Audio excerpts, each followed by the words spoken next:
गरीब माँ पर काली बेटी बनी बोझ। मुबारक हो, आपको लड़की हुई है।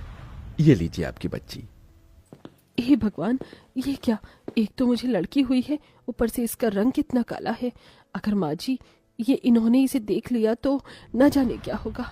सुजाता मन ही मन ये सब सोच रही होती है कि तभी वहां उसका पति अनुराग आता है।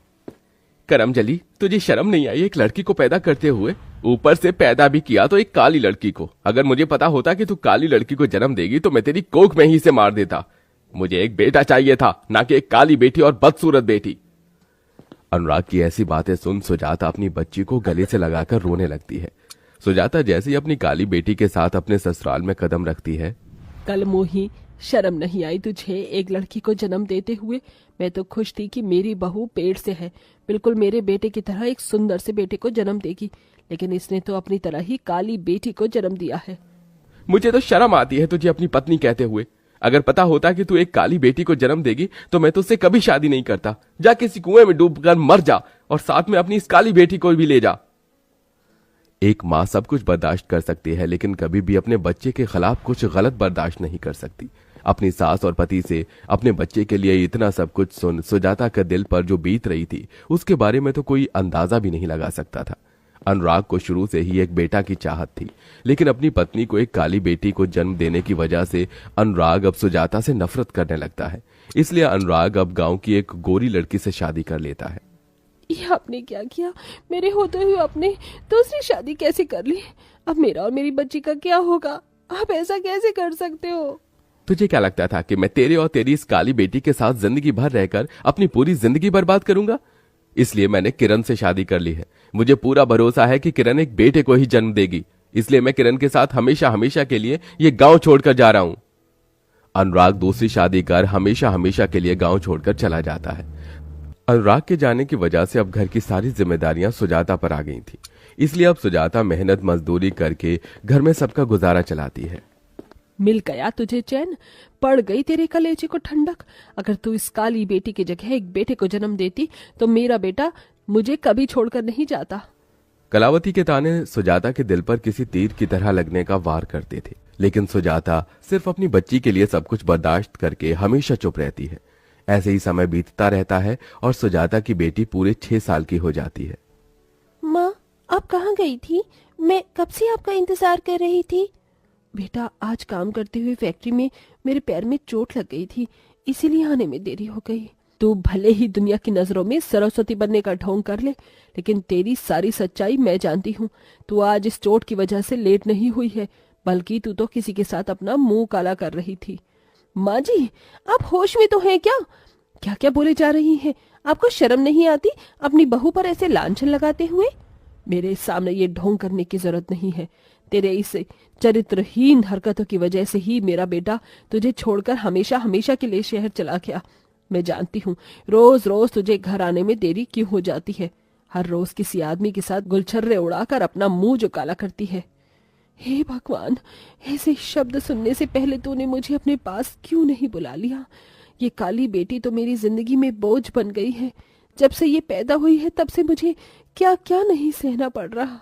सुजाता का जिंदगी का हर एक दिन उसके लिए किसी मौत से बढ़कर था, लेकिन अपनी बेटी की शक्ल देख देख कर सुजाता हार नहीं मानती और दिन रात मेहनत करके अपनी बेटी को पढ़ाती है। ऐसे ही समय गुजरता है और अब काजल बड़ी हो जाती है। माँ देखो, मैंने पूरी कॉलेज में टॉप किया है। मैं जानती ही थी कि मेरी काजल ही पूरे कॉलेज में टॉप करेगी।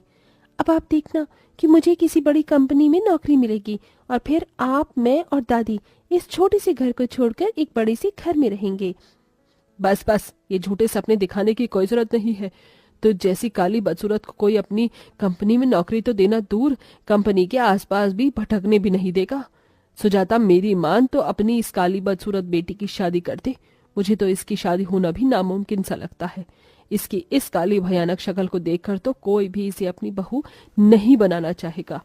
अपनी दादी की बात सुन काजल बहुत दुखी होती है, लेकिन काजल जानती थी कि उसकी माँ ने उसके लिए कितनी मेहनत की है, इसलिए काजल हार नहीं मानती है और एक बड़ी सी कंपनी में इंटरव्यू देने के लिए जाती है। काजल पढ़ने लिखने में बहुत अच्छी थी, इसलिए उसे कंपनी में जॉब मिल जाती है। माँ देखो, मुझे पहली सैलरी मिली है। इस पूरी सैलरी की हकदार आप हो। आपने मुझे इतना काबिल जो बनाया है। काजल, ये सब सिर्फ तेरी लगन और मेहनत की वजह से हो पाया है। अब तेरी शादी का समय आ गया है। तुझे पता है, आज विमला अपनी बेटी का रिश्ता तय हो जाने की खुशी में मिठाई देकर गई थी। मैं भी चाहती हूँ कि मैं भी अपनी बेटी का रिश्ता तय होने की खुशी में गांव के लोगों को मिठाई, लड्डू। मैंने पंडित जी से बात भी कर ली है। परसों तुझे लड़की वाले देखने आ रहे हैं। माँ, मुझे बहुत डर लग रहा है। क्या वो लोग मुझे पसंद करेंगे? मेरी बेटी बहुत काबिल है। मुझे यकीन है कि वो तुझे जरूर पसंद करेंगे। अपनी माँ की बात सुन काजल को सुकून मिलता है। ऐसे ही 2 दिन गुजर जाते हैं और आज लड़के वाली काजल को देखने के लिए आते हैं। देखिए, मेरे बेटे के लिए एक से एक लड़कियों के रिश्ते आते हैं, लेकिन पंडित जी के कहने पर हम आपकी बेटी को देखने आए हैं। आपकी बेटी के काले होते हुए भी हम उसे अपने घर की बहू बनाने के लिए तैयार हैं, लेकिन दहेज में हमें 20 लाख रुपए चाहिए। भाई साहब, हम लोग दहेज में 20 लाख रुपए दे सके, इतनी तो हमारी हैसियत नहीं। तो बहन जी, ये रिश्ता भी नहीं हो सकता। मैंने तो पहले ही कह दिया था कि इसका रिश्ता हो पाना बहुत मुश्किल है। इसकी काली शक्ल देखकर कौन इसे अपने घर की बहू बनाना चाहेगा। इससे अच्छा तो इसे जहर देकर मार देती, वही तेरे लिए सही था। अपनी दादी की बात सुन काजल की आंखों में आंसू आ जाते हैं और वो भागते हुए अपने गांव की नदी किनारे चली जाती है और वहां जोर जोर से रोने लगती है। काजल के रोने की आवाज सुन वहां पर एक अंशुमन नाम का लड़का आता है। अरे, आप ऐसे ही रो क्यों रही हैं? तुमसे मतलब? ठीक है, अगर आपको नहीं बताना तो कोई बात नहीं, लेकिन इतना गुस्सा मत कीजिए। ये लीजिए रुमाल, इससे अपने आंसू साफ कर लीजिए। अंशुमन काजल को रुमाल देकर वहां से चला जाता है और पेड़ के पीछे छुपकर काजल को देखने लगता है।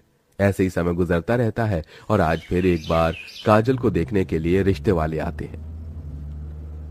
अगर हमें पता होता कि आपकी बेटी ने इतनी काली है और बदसूरत है तो हम कभी भी यहाँ नहीं आते। हे भगवान, अब मैं क्या करूं? मेरी बेटी के काले रंग की वजह से इसका कहीं पर भी रिश्ता नहीं हो पा रहा है। ये जब से पैदा हुई है तब से मेरे ऊपर बोझ बन गई है। न जाने कब इसकी शादी होगी।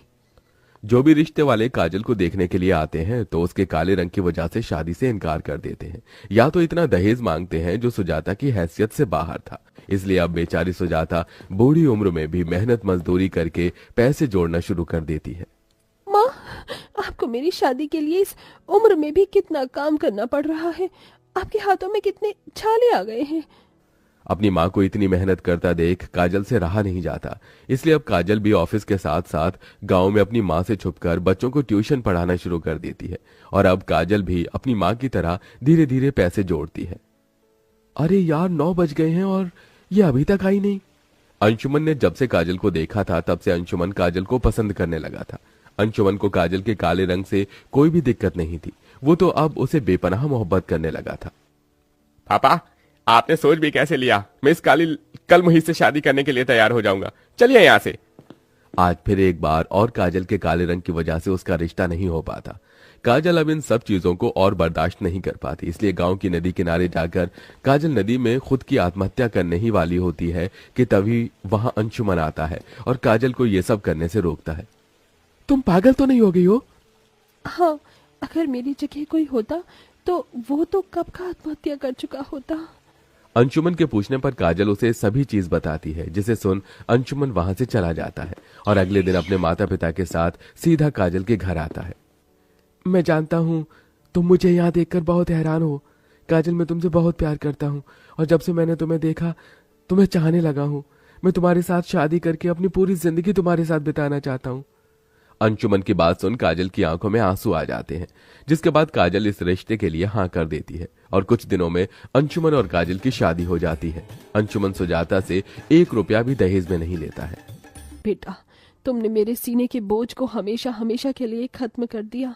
मैं कभी सपने में भी नहीं सोच सकती थी कि मेरी बेटी को इतना प्यार करने वाला जीवन साथी मिलेगा।